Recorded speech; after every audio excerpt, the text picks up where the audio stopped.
Mesmo que Tempest e Ruberius divulguem ao mundo que foi um empate entre o Rimuru e a Hinata, os países e seus governantes já descobriram a verdade sobre o que aconteceu entre eles, com muitos deles ficando com medo de Rimuru, enquanto outros ficaram profundamente irritados com a Hinata por não ter sido capaz de se livrar do slime. Rimuru, embora queira ser amigo dos humanos, parece ainda estar meio longe desse ideal, já que as outras nações estão sempre de olho nele. Também temos finalmente Rimuru desenvolvendo Tempest com pessoas competentes. Pela primeira vez em muito tempo, Rimuru está distribuindo cargos para pessoas competentes, não deixando apenas seus poucos executivos encarregados de todas as tarefas importantes do país, que sobrecarregava eles a todo momento. Além disso, é claro, várias informações foram cortadas do anime e eu vou contar para vocês tudo isso. Mas antes disso, já se inscreve aqui no canal se você não for inscrito ainda, porque muita gente assiste meus vídeos e não são inscritos no canal ainda. E nós já somos 76 mil inscritos e falta apenas 15 mil pro 100. E com o 100 eu recebo a minha plaquinha. Então, pô, se você não for inscrito ainda, se inscreve aí para apoiar o canal. Deixa o gostei também para ajudar o vídeo. E agora vamos para o conteúdo. Algo não dito no anime após a conferência com Ruberius é o vazamento das informações que já foi acordada entre eles. Para o público em geral, Rimuru e Hinata empataram. Isso é o que eles divulgaram como verdade. Porém, o segredo por trás disso não pôde ser escondido dos espiões que estavam na floresta de Jura. E assim, todos os líderes de nações ao redor da floresta já sabem o que aconteceu. Primeiramente, o ataque à floresta dos cruzados não foi exatamente secreto. Todo mundo viu os caras marchando e entrando na floresta. Principalmente porque, como eu disse antes, as nações têm espiões lá dentro. Então, pô, ver a marcha de um exército passando é uma coisa bem fácil. E assim, a partir disso, muitos ficaram com medo de Rimuru. Afinal, ele foi atacado pela igreja e venceu. Outros ficaram irritados com a Hinata e os cruzados por não terem sido capazes de eliminar a ameaça que é o Rimuru, enquanto outros ficaram neutros, nem ligando pra isso e nem prestando atenção. E junto disso vieram as notícias oficiais do empate deles e do cessar-fogo entre os dois países. E ouvindo isso, as nações ocidentais foram à loucura, eles entraram em alvoroço, as coisas ficaram turbulentas por causa disso. Afinal, um cessar-fogo entre Tempest e a igreja significa que a igreja reconheceu eles. E assim, Rimuru não é mais um inimigo da humanidade, porque a própria igreja que odeia os monstros tá de boa com ele. Quanto à cena com Muir Miles, no geral ela foi bem parecida, com a única parte relevante cortada no final dela. Depois que Rimuru partiu, o guarda-costas pessoal de Muir Miles entraria na sala. Ele é Bide e alguém que também foi salvo pelo Rimuru, então ele gosta bastante dele também. Ali, Muir Miles resumiria sua conversa com Rimuru para Bide e seus outros subordinados, que haviam se reunido ali também para saber o que estava acontecendo, e ele, é claro, contaria a notícia de estar se juntando a Rimuru e, claro, a Tempest.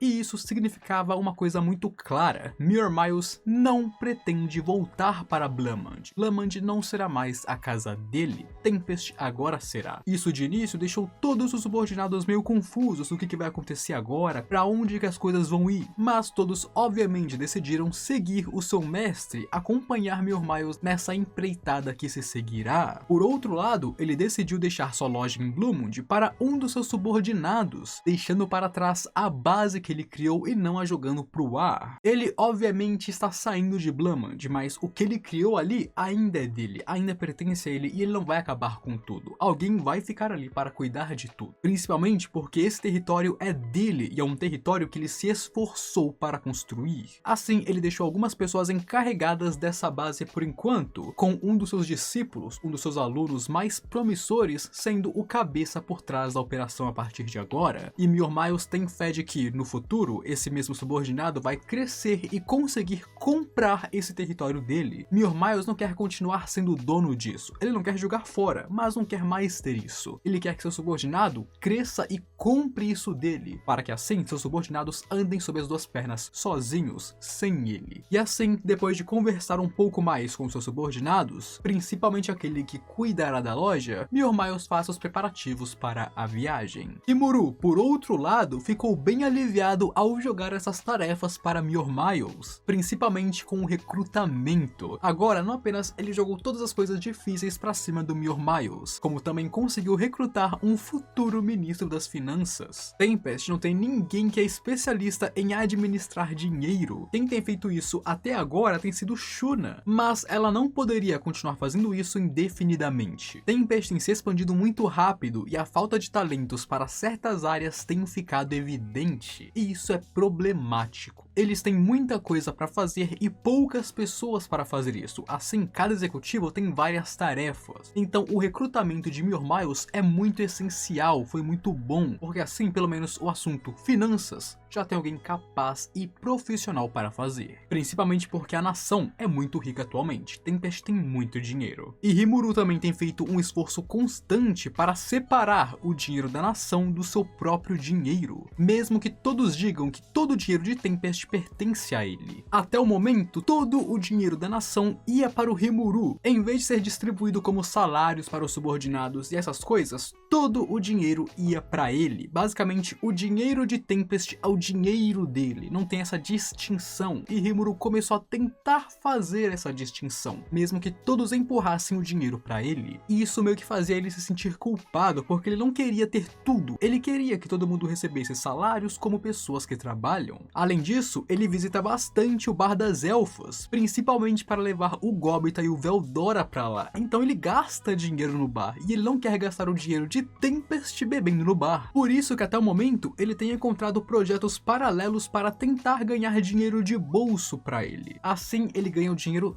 dele e não de Tempest, separando os dois. E então com Miormiles assumindo, isso vai ficar ainda mais fácil, porque Miormiles, diferente dos monstros, entende porque o Rimuru quer separar os dois dinheiros. E então com todos esses preparativos feitos, Rimuru mandaria uma mensagem através de Ranga para Gobikyu sobre os preparativos para o Coliseu, a arena. Afinal, agora que Miormiles topou, quer dizer que eles podem começar. Além disso, ele também fez um pedido de escolta para alguém proteger Miormiles durante o caminho. E quem atendeu o pedido de escolta foi Gobuemon, sendo ele um dos melhores hobgoblins que Tempest possui atualmente. Ele também é alguém bem ambicioso, embora isso seja meio que o seu maior defeito. Gobuemon poderia ter se tornado o capitão dos goblins montados competindo com Gobita pelo título. Ele competiu com Gobita pau a pau, mas ele tem um problema que ele não trabalha em equipe, e assim perdeu a competição. E além disso, ele não queria ser o vice-líder do Gobita, e então ele abandonou o esquadrão, trabalhando por conta própria. Assim, Rimuru deu a ele a tarefa de proteger Miormiles das sombras durante o seu percurso até Tempest. E como recompensa, Rimuru decidiu dar a ele a katana que ele tem usado até o momento. Essa katana que ele usou em sua luta contra a Hinata, ele vai dar para Gobuemon como recompensa se ele conseguir o seu trabalho. E agora, com tudo isso dito, vamos voltar um pouquinho lá pro episódio 3 e 4 dessa temporada, porque também tem coisas lá que eu ainda não comentei com vocês. E claro que o anime não mostrou. Quando Rimuru não deixou o Diablo ter permissão para lutar contra o outro lado na Guerra Civil de Farmos, ele fez isso com o pensamento de que Diablo é um estranho desconhecido. Obviamente, depois, quando as coisas dão errado, Diablo sim luta, porque aconteceu de que o clero se meteu nas coisas, Danhada se meteu nas coisas, e foi necessário que Diablo se envolvesse. Mas os planos originais era que Diablo não lutasse, e isso porque ele não queria usar o Diablo no lugar errado. Ele não queria se expor como um idiota ao fazer o Diablo, que é o mais poderoso subordinado dele até o momento, lutar contra um bando de random. Seria muito unilateral fazer Diablo lutar contra humanos, e assim ele quis evitar essa situação, fazendo Diablo agir pelos bastidores. Afinal, se Diablo lutasse desenfreadamente, as pessoas apenas temeriam ainda mais Tempest. E foi por isso que originalmente ele não queria usar Diablo. Não é que,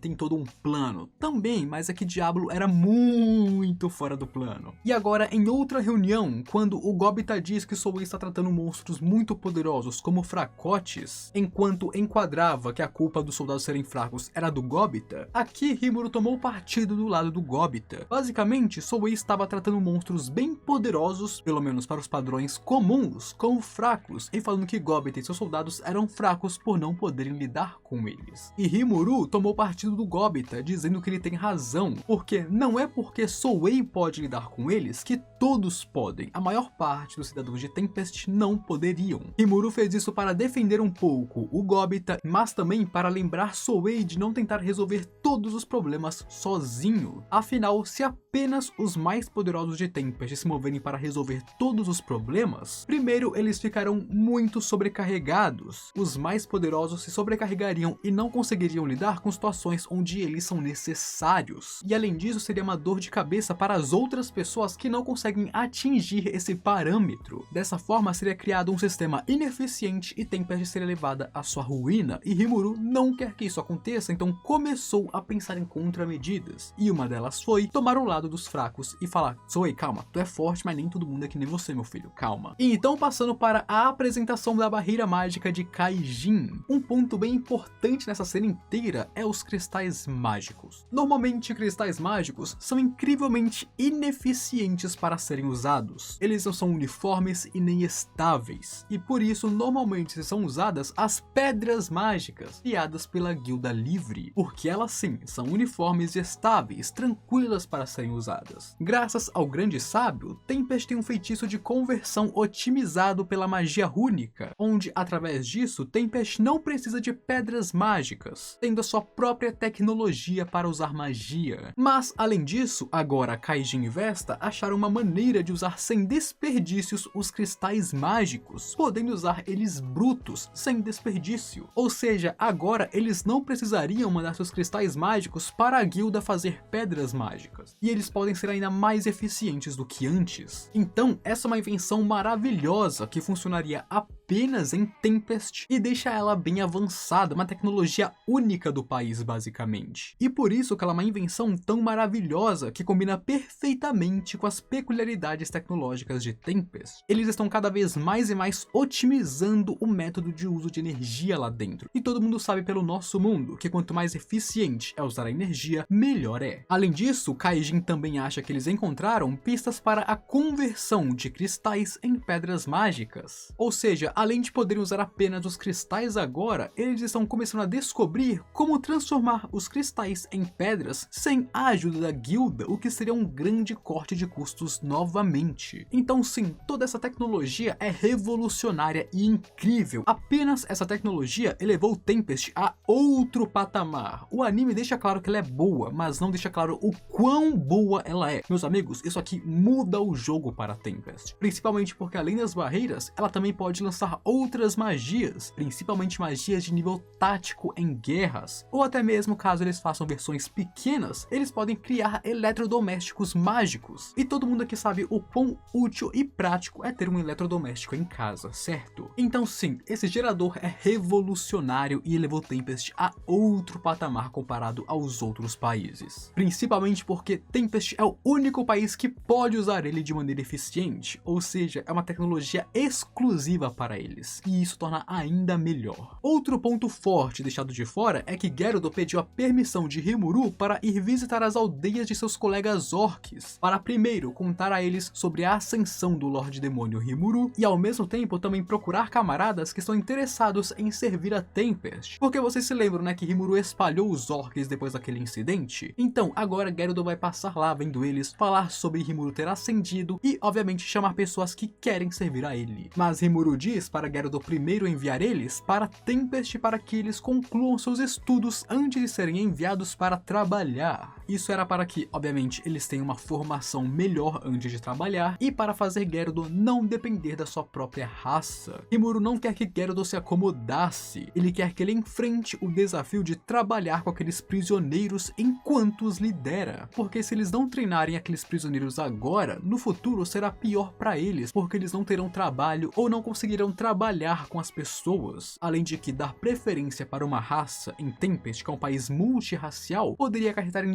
discriminações e problemas futuros. E por último, uma coisa curiosa é que ouvindo sobre a habilidade Tentador do Diablo enquanto ele reportava sobre Raiden ter sumido, Rimuru sentiu um pouco de medo da sua habilidade sobre Colheita de Almas, que é basicamente o que ele fez com Farmus, mas esse bagulho do Diablo controlar a vida e morte daqueles colhidos pela sua habilidade assustou um pouco o nosso slime. Mas por hoje é isso, amigos, então comenta aí embaixo o que você achou dessas informações fresquinhas que o anime não te contou. Comenta aí embaixo o que você achou, que eu quero saber, ou comenta qualquer coisa para provar que assistiu até aqui, né, rapaziada. E se você viu até aqui, se inscreva no canal, porque pra assistir tudo isso você gostou, e se você gostou, eu mereço a sua inscrição, certo? Então se inscreve aí para me apoiar, deixa o gostei também para ajudar o vídeo, e agora eu fui.